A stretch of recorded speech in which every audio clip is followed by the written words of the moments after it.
Sir लिखूंगा if m bracket में i की वैल्यू जो 0 होगी तो हर बार चेक करेगा और उसके अंदर सर a तुमने प्लस प्लस कर दिया। हाँ, तुमने काउंट नहीं तो बढ़ती जाएगी। तो एरे की लेंथ देखते हैं 1 2 3 4 5 6 7 7 लेंथ है इसकी। तो तुम्हारा जो लूप था वो 7 बार चेक करके लिखना। हाँ 7 बार एक्सेस करी 10 ये 7 टाइम्स था। अब मैंने थोड़ा क्वेश्चन चेंज कर दिया कि जैसे ही तुम्हें 3 0 मिले या क्वेश्चन अब ये है कि थर्ड एलिमेंट के बाद जो भी नंबर है वो 0 कर दो। अगर थर्ड एलिमेंट का नंबर है तो 0 कर दो और उसके आगे वाले माइनस कर दो। अब कैसे करोगे सर? फिर इसके लिए सर जो m की वैल्यू जब 3 होगी सर if m शुरू से बताओ i कहां से स्टार्ट होगा तुम्हारा? Sir m i is equals to 0 i less than equals to m dot length i plus plus। चलो तुम्हारी बात बोल रही है। अब तुम कह रहे हो मेरा i यहां से चलेगा, हमने कंडीशन लगा दी कि जब वो 3 पे पहुंचेगा तो 0 कर देगा और आगे माइनस करता रहेगा। ठीक है, बट क्या i को इसमें जाने की जरूरत थी? सर जरूरत नहीं होगा सर। नहीं थी। हमने तो कहा 3 से काम करना, मतलब ही 2 से क्या हो रहा है मतलब। तो मैं इन दोनों को स्किप कर सकता था। मैं अगर डायरेक्टली आई को यहाँ से चलाता, अगर मैं आई इक्वल्स टू 2 से ही स्टार्ट करता तो भी सेम काम करता नहीं करता। तो मैंने 2 बार आई की मेहनत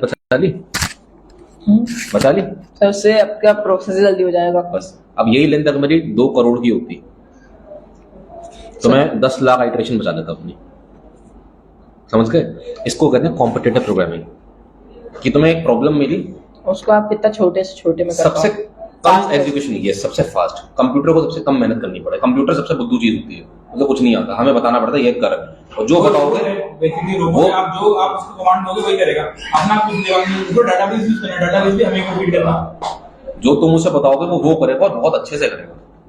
ठीक है, कॉम्पिटिटिव प्रोग्रामिंग स्टार्ट करो, जो कर रहे हो वो करते रहो। ठीक है, अभी तुम जावा करते हो ना, मैं सर को एक बुक का लिंक भेजूंगा, वो बुक पढ़ना स्टार्ट करना, फ्री टाइम में करा करो, तुम्हें मजा आएगा। उससे तुम्हारे कंसेप्ट बहुत स्ट्रॉन्ग होंगे। जब तुम 10th 11th पे आ जाओगे तो एक वेबसाइट होती है, मैं लिख दे रहा हूँ, उस पर ले जाना। अगर POTW इसको सर्च करना, इस डॉक्यूमेंट में सिर्फ मैथ्स होगी, गूगल पे मिल जाएगा तुम्हें। ठीक है, इसकी मैथ्स पढ़ना जब 11th में आ जाओगे। फिर जब तक तुम इंजीनियरिंग में जाओगे तुम वो बन चुके होगे जो बच्चा 4 साल बाद बनता है, तुम्हें उतना आता है। फिर इंजीनियरिंग में जाकर तुम अगली अपनी जो AI इंजीनियर वाली मेहनत है वो स्टार्ट करना चाहिए। तो तुम अगर एक बच्चा एवरेज जो चल रहा था उसका अगर आप ऐसे हो, तुम ऐसे बिल्कुल शूट अप करके मिल जाओ। इसका दिमाग बहुत अच्छा है, मैथ्स में ये बहुत अच्छा काम करता है, लेकिन थोड़ा कुछ नहीं रहता है ये चकल्ला से, यानी कि मतलब मजे लेता रहता है। वो सही भी है, अगर बच्चा थोड़ा सा वो अटेंशन डिसऑर्डर हो जाता है ना बचपन से। हाँ, हमें हर चीज जानने की क्यूरियोसिटी होती है। ये तो बहुत ज्यादा बोलता भी है, समझता भी, लेकिन मैंने देखा 4 बच्चे इसके बैच में हैं, जब कुछ समझाते हैं तो इस टाइम ये गुड लिसनर है, पहले चीजों सुनता है, फिर समझता है, फिर एक करता है, फटाक से जवाब दे देता है, बस छोड़ना होता सर। हाँ, तो ये सर ये तो मैं अगर जब भी खाली होता संडे में 4 से 5 घंटे मैं कोडिंग ही करता हूँ बैठ के मैं। और ट्राई लेकिन मैं 2000 रुपये बात कर दिया इसने, वो अपने भैया को लिंक भेज देना, कैसे हो सकता है ट्राई कर डोमेन नेम।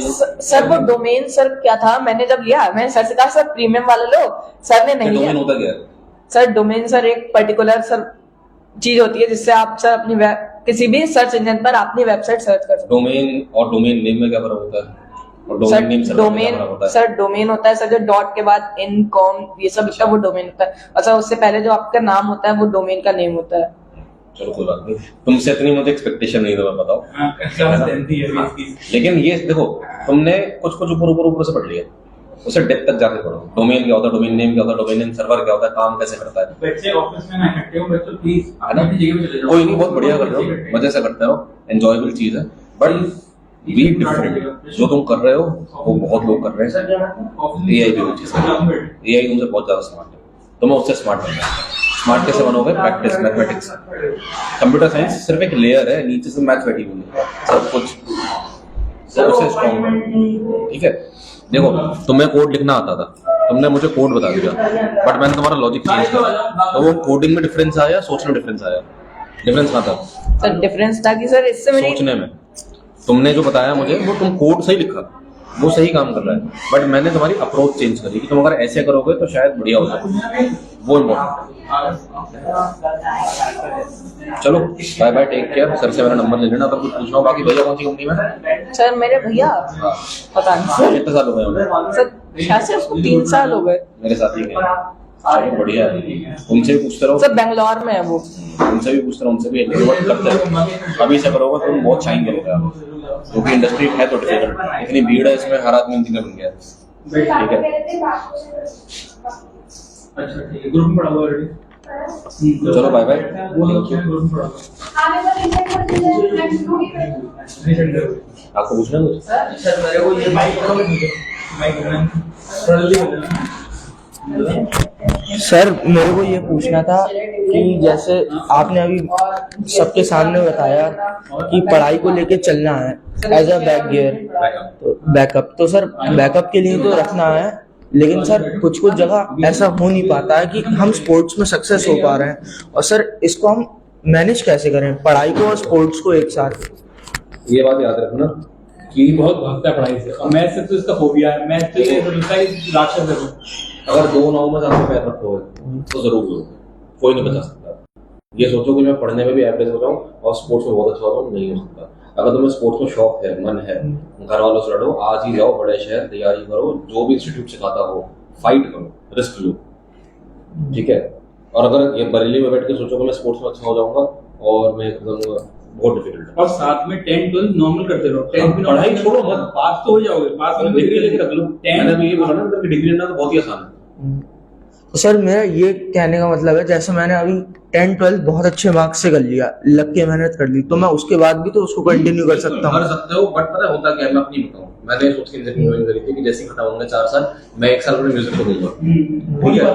अब 4 साल बाद मेरे पास नौकरी रखी 50,000 रुपये महीना की, और वहां पर है कि 1 साल रिस्क लो, घर वालों से पैसे मांग के जाओ, कमरे पे रहो, कुछ हुआ तो नहीं, उसके बाद नौकरी है कि नहीं ये भी नहीं पता, तो मैं कहाँ जाऊंगा, छोड़ छाड़ के आगे हो गए, है ना।